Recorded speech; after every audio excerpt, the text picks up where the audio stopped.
What's going on, guys? Hope y'all having a good day today. Welcome to the channel.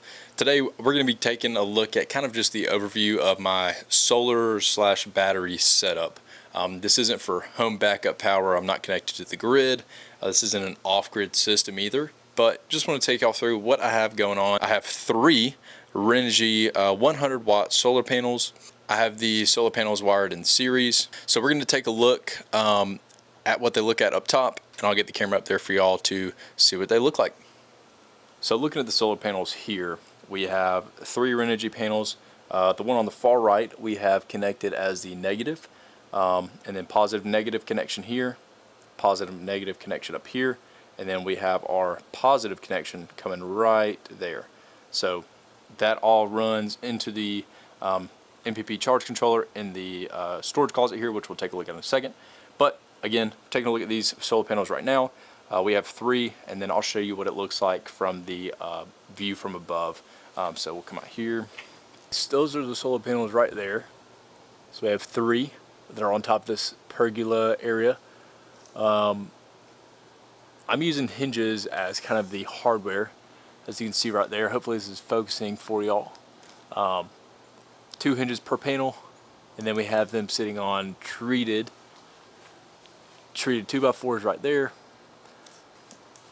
So treated 2x, one running right here, and then one running that way to hold the top of the panels.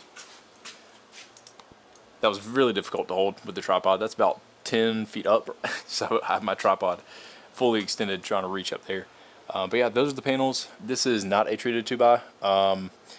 I'm leaving it up there for right now just for fun. If it falls down or breaks, it's fine, because this 2x4 runner right here is supporting those panels. So we have these. So we have these wires coming down here, coming into this doggy door, and we will open the door. You see those wires coming in right there. This is it. This is coming into a breaker, which is going to the charge controller. So up here at the top left, we're looking at a Victron solar charge controller. Max input 75 volts, 15 amps. Again, I have a 75 or a 15 amp breaker right here. So we're good. This isn't tripping. This should take a charge. I'm gonna turn this off. And like I said a minute ago, this breaker right here, just a 15 amp breaker. Good to have some sort of disconnect from your solar panels to your controller. From the controller down, we have power going into the battery, which we'll get to the battery in just a moment here. But we have another 15 amp fuse right here on this bottom left. So next is the battery, which I think is the coolest thing on this little system. And I'll go over prices here in just a moment as well. But this is the Goldmate Orion 1000. It is a 12.8 volt, 100 amp hour battery. Comes out to about 1,280 watt hours of energy.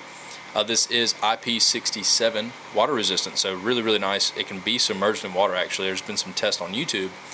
Some guys have done some tests on this thing, and it has performed very nicely, which is great for the. This battery is about $230 to $260 on Amazon, depending when you're looking at it.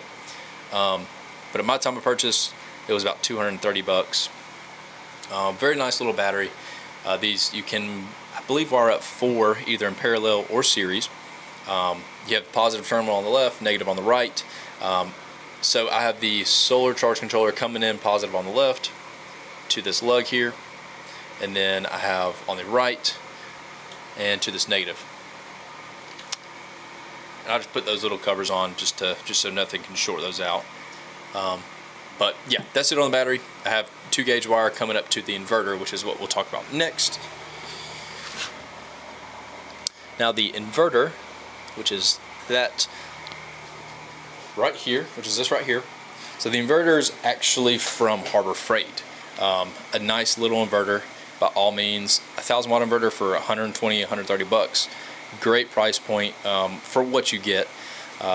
The overload on this, like the quick surge of power you get by turning on an appliance, this is not very good. The surge is probably 1,200 watts. Most 1,000, 2,000 watt inverters can go up 2 times what they are. So most inverters at 1,000 watts could actually surge up to 2,000 watts, 1,500 to 2,000. And then 2,000 watt inverters can sometimes surge up to 3,000, 4,000. but for a really quick moment in time. This inverter, like I said, great for the money, about $120. 2 AC outlets, 120 volts, 60 hertz, pure sine wave inverter. You have a controller port up here, which actually it comes with a little touch button you can mount somewhere. I didn't, just because I have this readily accessible. It shows the DC, ballpark DC voltage 10 to 14, says we're at 14. Shows the system's normal, everything's running good. Also DC to AC load output, we're at nothing because we're only outputting 9 watts, and that's the power from this inverter. Now, other than that, I have this $20 extension cord outlet strip, which is really great. 15 amps at 120 volts, which is, do the math. I'll probably put it on the screen somewhere. But yeah, there's 1, 2, 3, 4, 5, 6, 7. I just did that horribly wrong. 4, 5, 6. I'm stupid. But one thing I will point out, the solar charge controller, the Victron solar charge controller, a really cool thing. I'll actually get up here so you can see me. This is the Victron solar charge controller right here, and we're connecting to that device. Pretty cloudy right now, but it shows the voltage, amp, the current coming in from the solar panel. It shows your battery voltage, the current going into your battery, the state of charge, which is where I float, and then the DC load output, which you can connect a DC load to that charge controller on the right side there. Really nice little app. There's a whole bunch of information you can see. You can see like your history, how much power you draw it in over like the lifetime of the unit. Since I reset it, it's 2 kilowatt hours. And then next is the app for the battery. Actually, I forgot to look at this. So this is the app for the Golden Mate Orion 1000 battery. Shows the state of charge, the voltage, current going out of the battery, the output current, input or output power, rate of energy, and time to charge. And then this is a really cool thing. It actually shows you temperatures of the probes that are in the battery. So we're sitting at about average 85 degrees, we'll call it. So really nice. Again, I'll go in a bunch of detail on those in another video, but okay, I thought I did not press record for the last 20 minutes I was talking.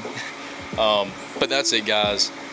Hope y'all enjoyed the video. It's really, if you have any questions or any advice on how I can make this system just a little bit better, I would really appreciate it.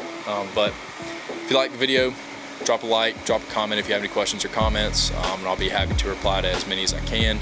Like I said, I'll be doing some separate videos on like the battery itself, the charge controller, the inverter, stuff like that. I'll be doing that in some later videos. But other than that, I hope y'all have a great day, and I'll see y'all on the next video. Peace.